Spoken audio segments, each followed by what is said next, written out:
Rebel Animals at Risk, Stories of Survival, Kimberlie Hamilton. Continuation of America. North America. Romeo, wolf. One winter night in 2003, a black wolf appeared near a man's home in Alaska, USA, and his dog ran out to meet him.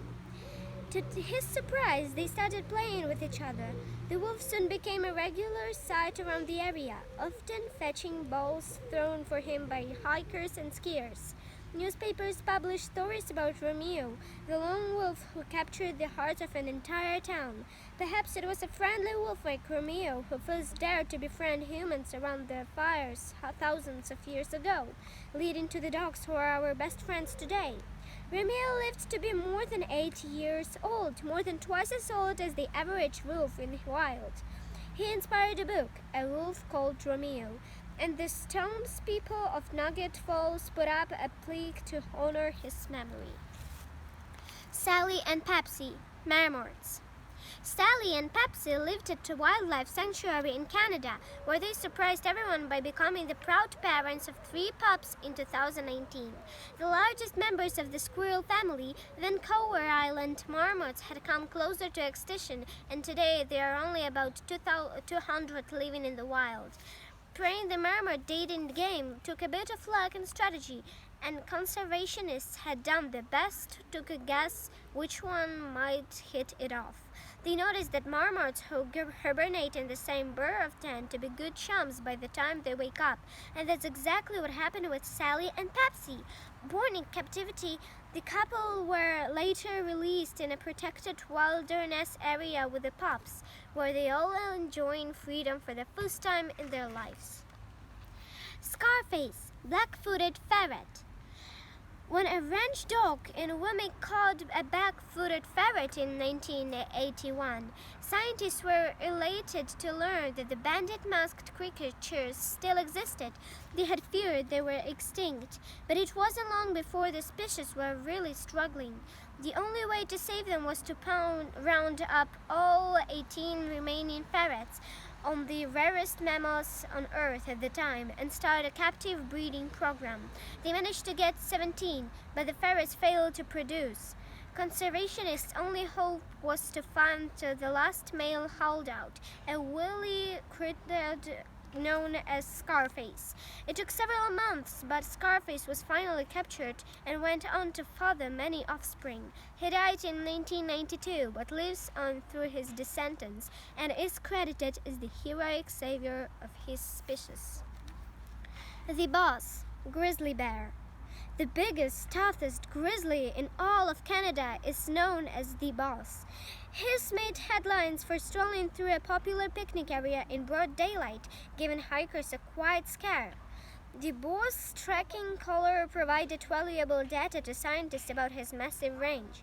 During his first year wearing the device, he covered more than 2,500 square kilometers, almost 1,000 square miles, often coming dangerously close to railway tracks and highways.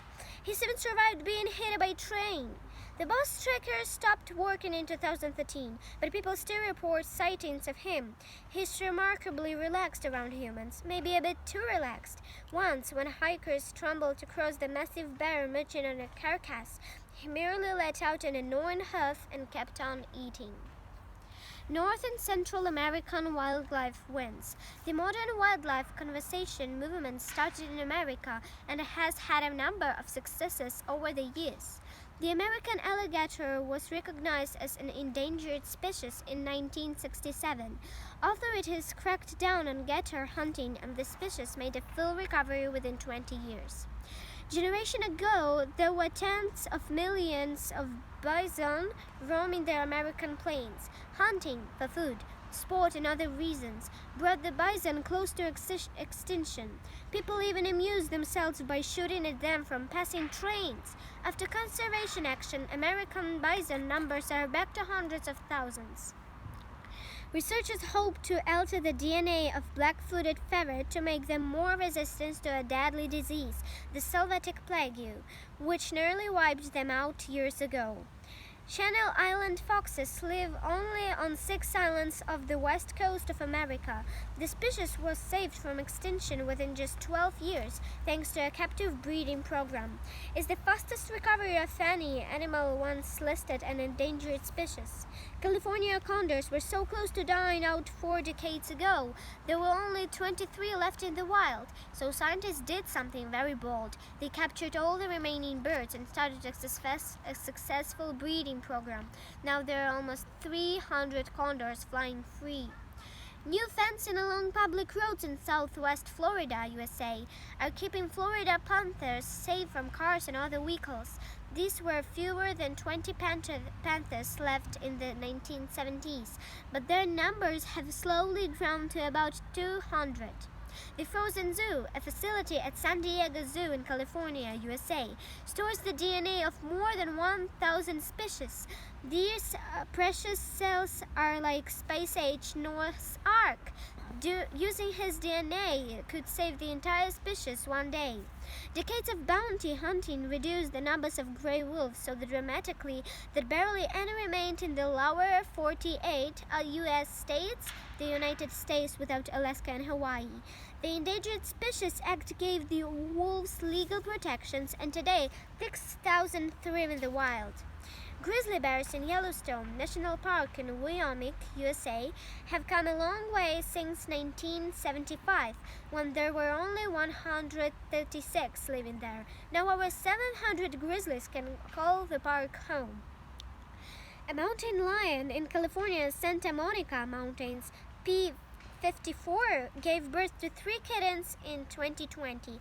The father, P63, crossed a busy freeway to reach her from another area, bringing much-needed genetic diversity to the region's declining mountain lion population.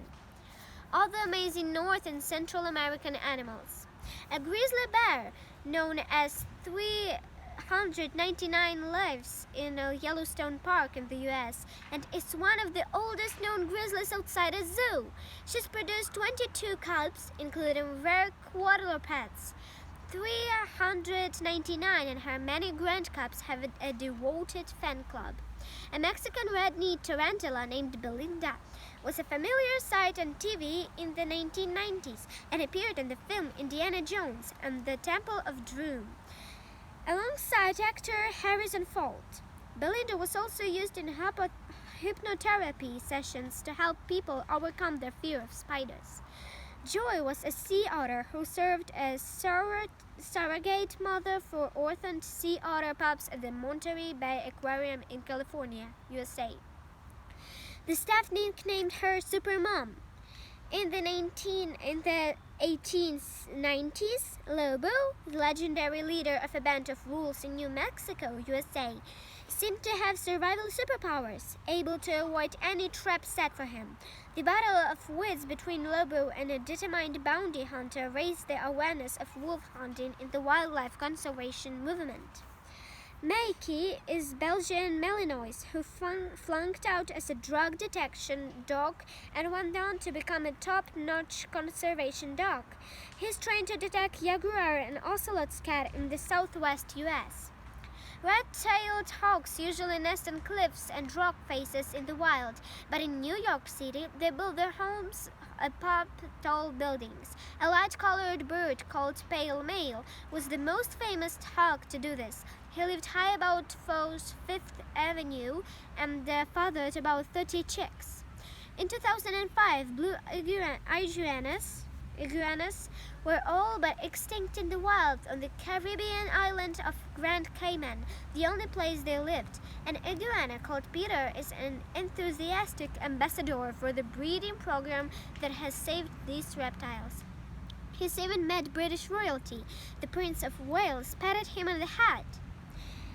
The ancestors of a Mustang called Picasso were horses that came to America with Spanish explorers in the 16th century and escaped. This means Picasso is considered feral, not wild, and therefore is not protected by conservation laws. His incredible survival skills have become a legend over the course of his long life, inspiring paintings, poems, and songs. Two male birds at Chicago's Lincoln Park Zoo are part of a managed breeding program. They are the first critically endangered Puerto Rican parrots to live in the continental United States. Winnie the Pooh was inspired by a real-life bear who belonged to a Canadian soldier. Winnie was the troop mascot who went to live at London Zoo during World War II. Two of his biggest fans were a little boy named Christopher Robin and his father, the author A. Milne.